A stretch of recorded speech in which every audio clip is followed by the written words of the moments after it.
Coming in at number 5, we have the Myrtle's Plantation mirror. Mirrors are said to connect the world of the living to the world of the dead, and this 200-year-old mirror is apparently doing just that. The 2013 horror film Oculus already ruined mirrors for me, but the Myrtle's Plantation mirror just makes it worse. It's beautifully ornate and trimmed in gold, but you might catch a glimpse of something else or someone else staring back at you in it. Myrtle's Plantation is located in the Deep South, specifically Louisiana. The 18th century plantation is regarded as one of America's most haunted homes, although there could be a novel written about all of the ghostly legends set on the historic property. The most famous is that of the mirror. According to local legend, a slave girl named Chloe baked a cake laced with poisonous ingredients for the prominent Woodruff family, killing 2 of the family members in the process. There's speculation on whether she meant to kill them or simply make them sick. The other slaves, scared they would get the blame, took justice into their own hands and hanged Chloe. Now her spirit roams the property.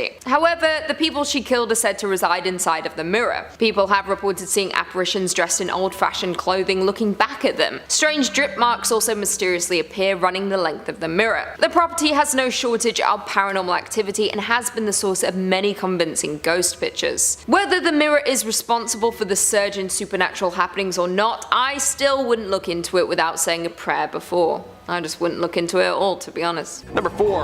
The wedding dress. Your wedding day is supposed to be the happiest day of your life, isn't it? Dressed to the nines, till death do us part, cake smashed into your face, yada yada yada, and of course, that iconic wedding dress, you know? Yeah, it's tradition. So what's this wedding dress doing in the Warrens Occult Museum then? Well, the official story behind the white gown in the Occult Museum is that of the White Lady of Union Graveyard. She has been spotted for decades. Many claim they have seen the lady in white at Union Cemetery. She's said to walk the graveyard at night, and locals tell us they've also seen her on nearby roads. Union Cemetery sits just off the junction of routes 59 and 136 in Easton, Connecticut. The legend goes, it's the home of a spiritual entity that allegedly walks the property. I can tell you that now for a fact that this place is haunted. It's one of the most haunted places around, said Lorraine Warren herself. Yeah, and she's seen some stuff in her time. One of the most infamous encounters is that late one night a man was driving down Stepney Road in his pickup truck just past Union Cemetery. Out of nowhere, a woman in a white dress appeared in the middle of the road.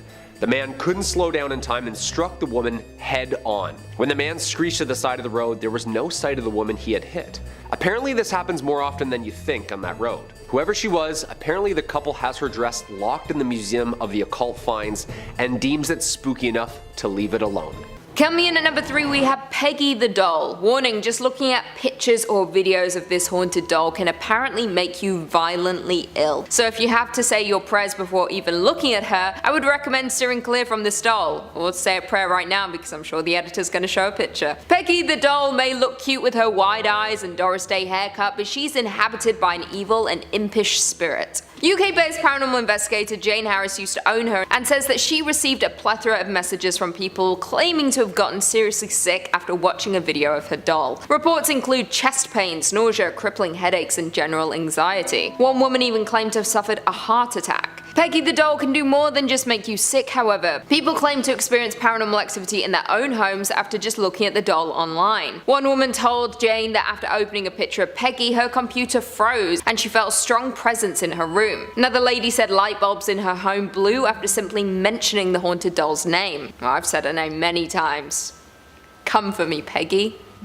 The previous owner of Peggy also reported a series of strange occurrences. She was experiencing terrifying nightmares and eventually fell extremely ill with a fever. After recovering, she sent the doll packing into the hands of Jane, who had similar experiences. 4 separate mediums have said a restless and frustrated spirit lives within the doll. It's also believed to be the spirit of a woman from 1946 who died of a chest-related condition. Who is actually inhabiting her is unknown, but the spirit is thought to be evil. Peggy the Doll now resides in Zach Bagans' Haunted Museum, where she continues to haunt the living. In at number 2, we have Thomas Busby's stoop chair. Known as the dead man's chair, this supposedly haunted oak chair is said to be cursed by a murderer, so say your prayers before taking a seat. Plagued by the 300-year-old curse, this chair is now displayed in the UK with its legs off the ground so no one can sit in it. In 1702, Thomas Busby brutally murdered his father-in-law. Some say he was strangled, and the others say he was bludgeoned. According to local legend, his father-in-law provoked him by sitting in his chair without permission, and chaos chaos ensued. In a fit of rage, Busby killed the man and was convicted for the murder. His punishment was death by hanging, but he was granted a final request: to have a stiff drink in his chair one last time. Minutes before his execution, it said that Thomas Busby cursed his chair, saying, "Death shall come swiftly to anyone that dares to sit in my chair," and it seems like he kept his promise. Over the next couple centuries, many people fell victim to the apparent hex. A chimney sweeper died after resting in it. Whether he took his own life or fell off the roof while working is unknown. Another man was found dead after sitting in it due to a mysterious accident. There are also stories of soldiers from World War II who dared to take a seat and they never returned home. Because of the long list of incidents with Busby's death chair, it was donated to a museum and will hopefully never touch the floor ever again.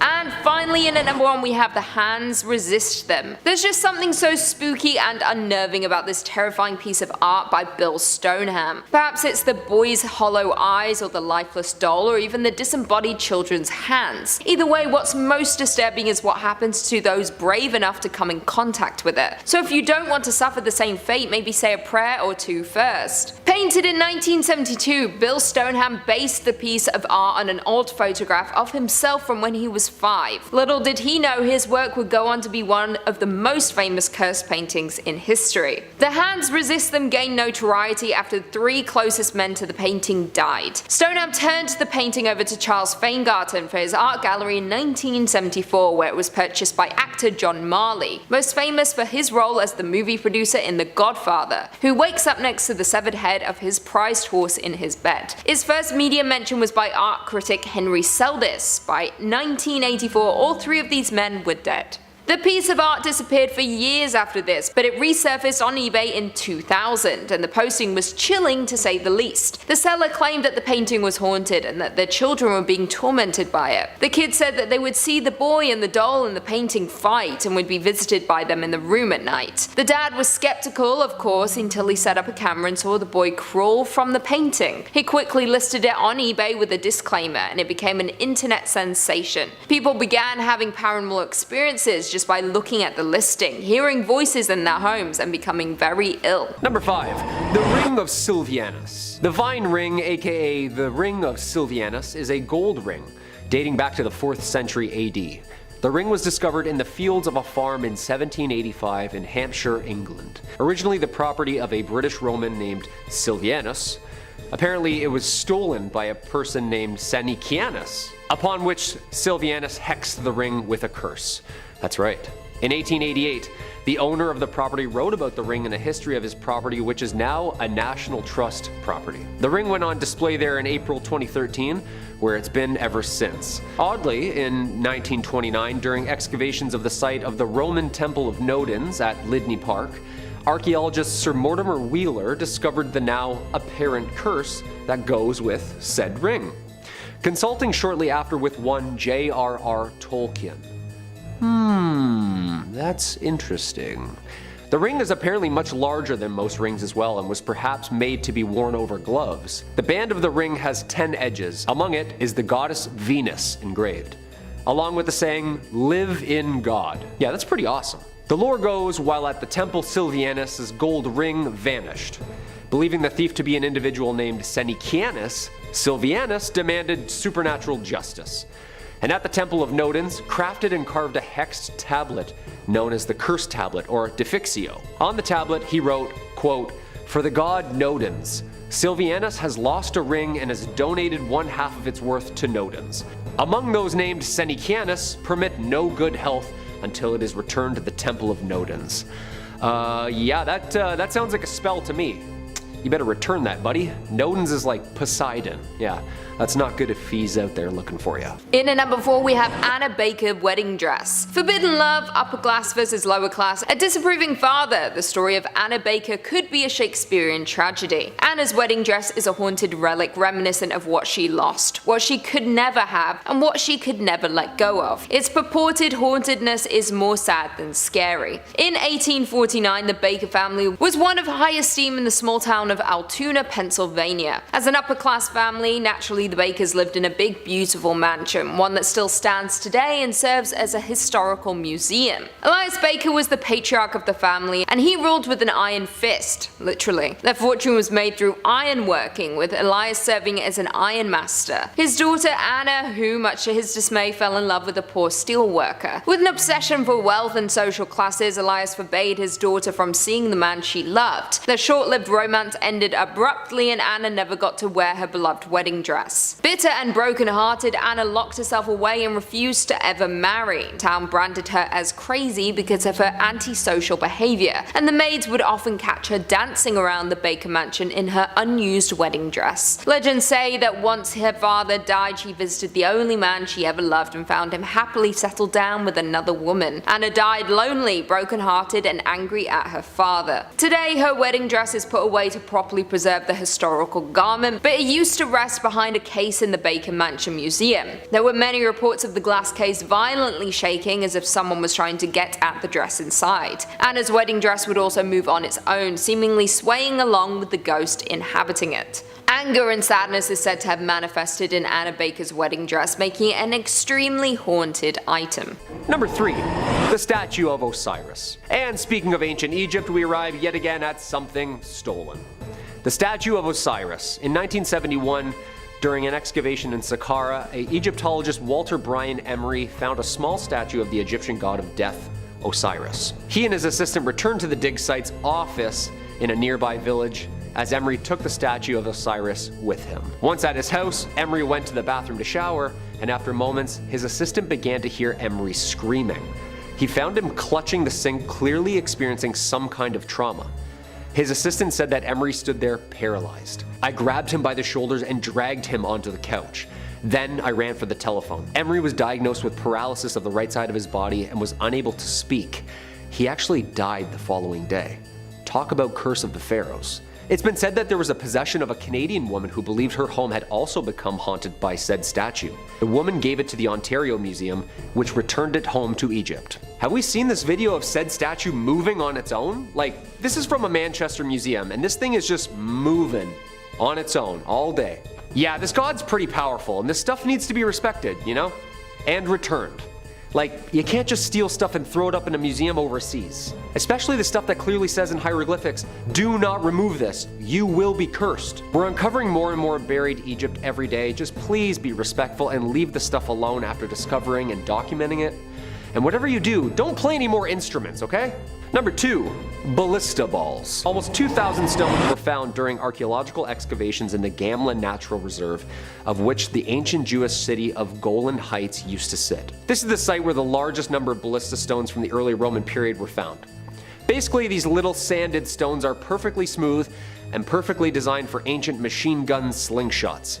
Oh yeah, and of course, by sling or hand. In 2020, a ballista ball in Israel was returned to the authorities 15 years after it was stolen. Apparently the balls were very cursed. Why was this particular ballista stone considered to be so cursed? Who knows? The artifact has been returned by an anonymous person under the name Moshe Manis. According to Moshe, the thief who stole the ballista stone stole it in 2005 when they were a teenager. Yeah.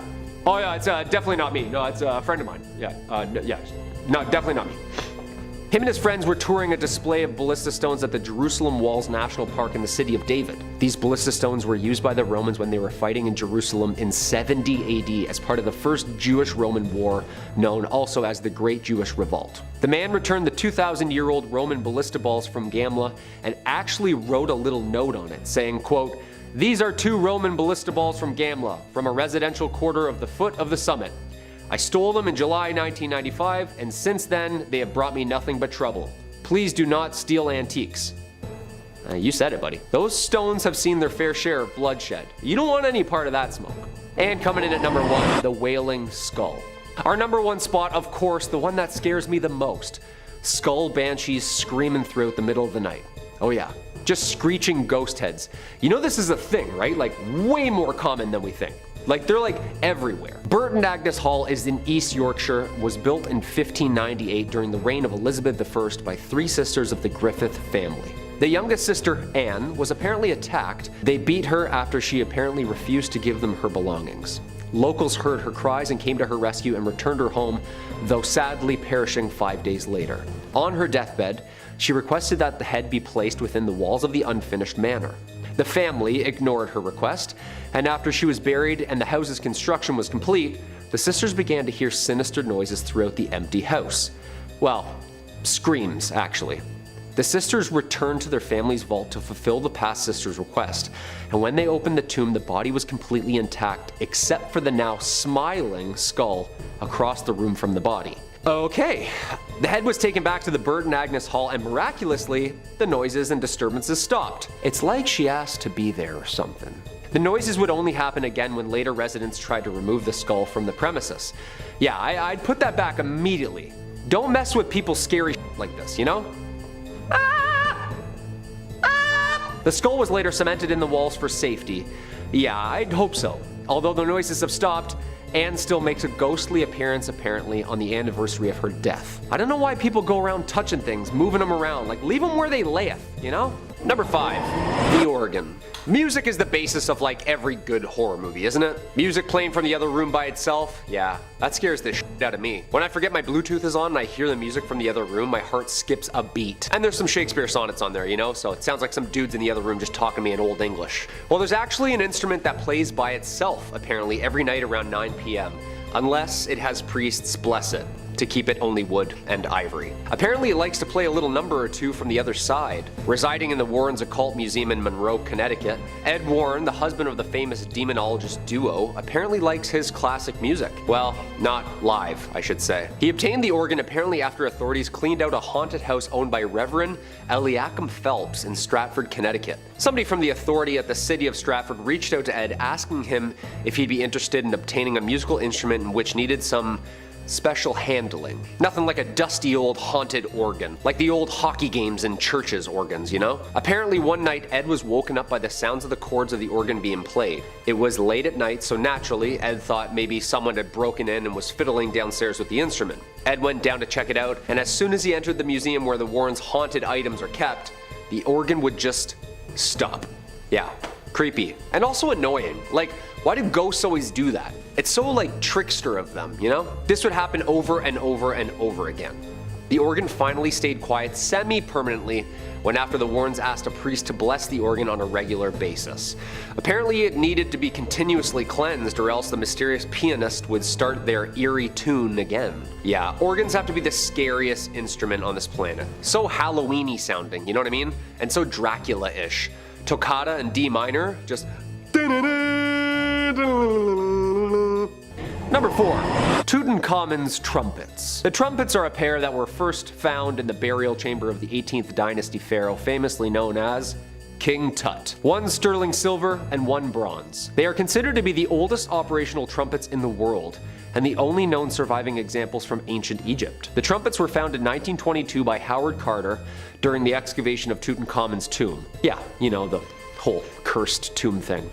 The bronze trumpet was discovered in the tomb's antechamber in a large chest containing other military objects and walking sticks. The silver trumpet was found in the actual burial chamber. Both are engraved with decorative images of the gods. Similar looking trumpets feature in Egyptian wall paintings that are usually, but not always, but most associated with military and war. Silent for more than 3,000 years, the trumpets were played for a live audience of 150 million people through a BBC broadcast live in 1939. And then World War II happened, because apparently the curator of the Tutankhamun collection at the Egyptian Museum says whenever someone blows into it, a war occurs. The same thing happened in 1967 and the 1991 Gulf War when a student was doing research on Tutankhamun's collection and gave her a whirl. Yeah. The bronze trumpet was one of the artifacts stolen from the Egyptian Museum in Cairo during the Egyptian looting riots in 2011 and then, hilariously enough, returned weeks later. Yeah, apparently it's like really cursed, like haunted cursed. Guy didn't want it anymore. Shocker. Number 3, the Purple Sapphire. Well, not really a sapphire, but actually an amethyst. The spiky purple quartz looking thing. Hey, who said that haunted to hell items can't be precious and beautiful? Well, don't say that, because apparently this one is cursed, like cursed. The mysterious Delhi Purple Sapphire is now permanently on display as part of the Natural History Museum's vault collection of precious gemstones. The mysterious stone is rumored to have been stolen by a British soldier from the Temple of Indra, the Hindu god of war and weather, in Kanpur, India, during the Indian Mutiny of 1857. It was brought to England by Colonel W. Ferris, whose family then supposedly suffered many financial and many health problems. I love how financials first. The stone was given to Edward Heron Allen, a scientist and writer, in 1890, who claimed to have started having bad things happen to him and those who were lucky enough or unlucky enough to see or hold it. He came to the conclusion it was hexed with a curse, and eventually decided to have it stored away in a bank vault inside 7 locked boxes with a note of warning to anyone who dare handle it. Allen warned that the Delhi Purple Sapphire is cursed and is stained with blood and the dishonor of everyone who has ever owned it. Weary of its alleged powers, he kept it locked away in 7 boxes and surrounded by good luck charms. He also left strict instructions not to remove the amethyst until 33 years after his death. It's very specific. Heron Allen's own daughter was forbidden under every circumstance to even touch or handle the stone, which, half a year after her father's death, she donated the amethyst to the Natural History Museum where it's on display today. Okay, so his own daughter donated this thing. She didn't even want it. That's a little spooky. Now, I mean, he was a writer, and writers can exaggerate sometimes, but not giving it to his own daughter and her not wanting it at all after his death? That sounds a little bizarre to me. Number 2, the haunted book. Okay, so sometimes we all find spooky doodles from the past we drew as kids. Finding old spooky pictures or letters written, that can be fun and great for scary stories. Apparently I drew aliens a lot. Yeah, who'd have thought? This next item holds more than just letters though. It holds power.